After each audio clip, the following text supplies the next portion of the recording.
types de personnes. D'un côté, ceux qui parlent tout le temps, ils veulent être entendus, ils veulent prouver des choses, ils remplissent l'espace avec des mots, et souvent, ils en disent trop. Et puis, il y a les autres, ceux qui observent, qui écoutent, qui parlent seulement quand c'est nécessaire, et quand ils parlent, tout le monde les écoute. Pourquoi ? Parce qu'ils ont compris un truc essentiel. Le silence, c'est une arme. Regarde un loup, il ne fait pas de bruit pour rien, il observe, il analyse, il attend. Et au moment où il agit, c'est précis, efficace, imparable. Alors que le mouton, lui, il fait du bruit. Il crie, enfin, il bêle, il attire l'attention et au final, il se fait bouffer.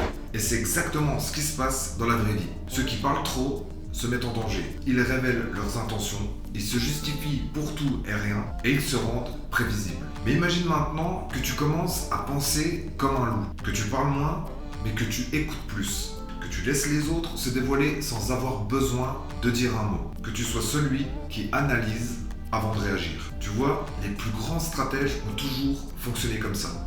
Machiavel disait que le pouvoir appartient à ceux qui contrôlent l'info, pas à ceux qui la distribuent gratuitement. Napoléon, il ne disait jamais ce qu'il allait faire avant d'agir. Regarde les vrais leaders.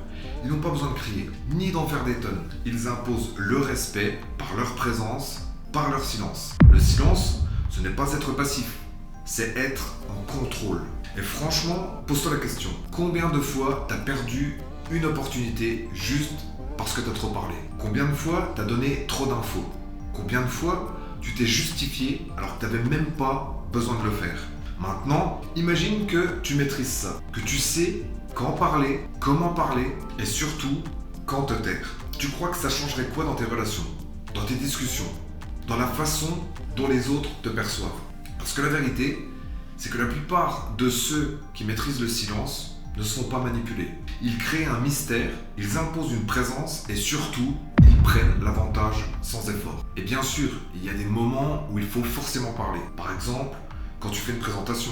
Mais la plupart du temps, tu verras, si tu appliques cette règle du silence, tu n'auras pas besoin de trop parler. Et même pour vendre un produit ou un service. Et si ce sujet t'intéresse, pense à t'abonner, j'en ferai une vidéo. Alors, c'est quoi ton choix ? Tu veux continuer à remplir le silence par peur du vide ou tu veux commencer à le maîtriser et à voir ce que ça change pour toi ? Dis-moi dans les commentaires ce que t'en penses. Et n'oublie pas de liker si t'as aimé ce sujet et de t'abonner pour voir d'autres vidéos dans ce style. Passe à l'attaque. Ciao !